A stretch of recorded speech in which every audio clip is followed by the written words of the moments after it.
lost 6 children in one day in an accident. And I'm still standing here preaching. From yesterday, I've been treating malaria. And I'm doing Coatem. And I did one 11:40 this morning. And I sat awake and I prepared my notes. And I'm standing here preaching. I have 2 more preachings to do in the day. Not here, but in Accra. And you want to kill yourself. Jack, that's a rough. Face life. Get busy. Fight. And stop that cowardice. One day, you just wake up and you've lost 6 children. 2 biological, 4 spiritual. And all of them are close to you. No, share.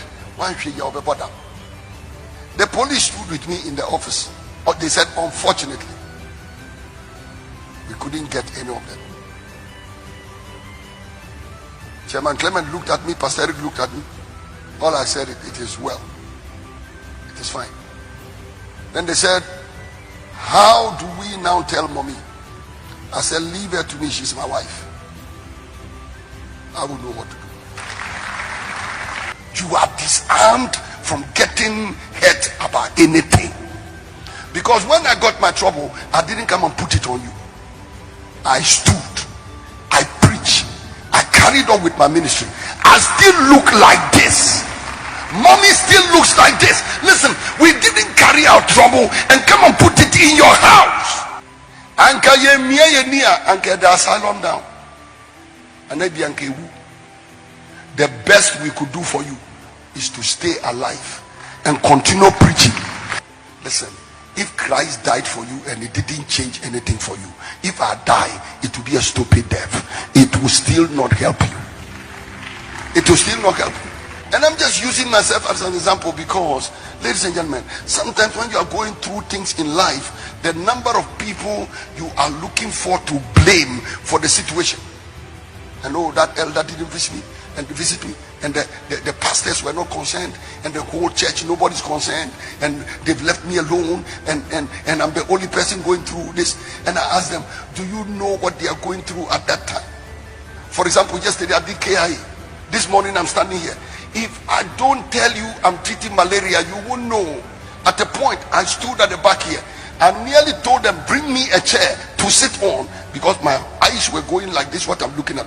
And that's because, you see, the second dose of the Coatem is the strongest, and I'm on the second. And I'm teaching. You don't know what I'm going through. The only thing is you've turned your problem into an anthem.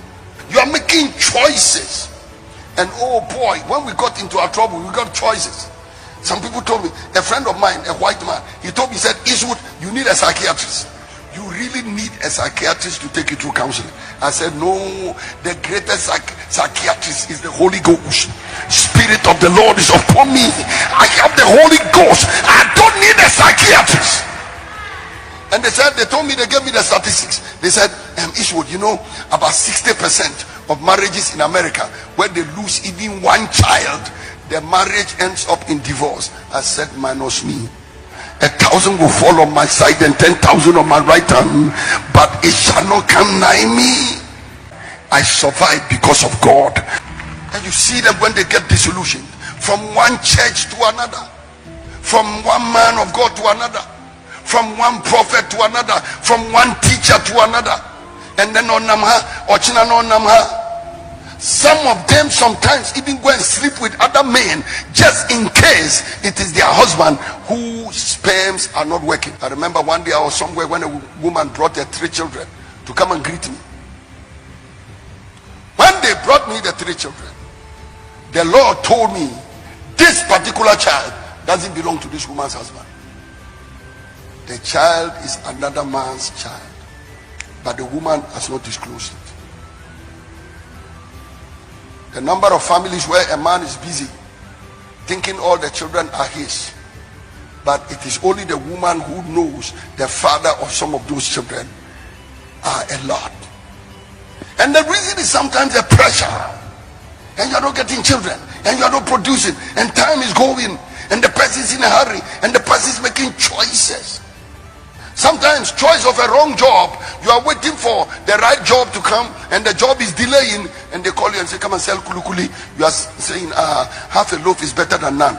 And there are people that are doing job, and the job is half a loaf is better than none, because they couldn't wait for the right thing.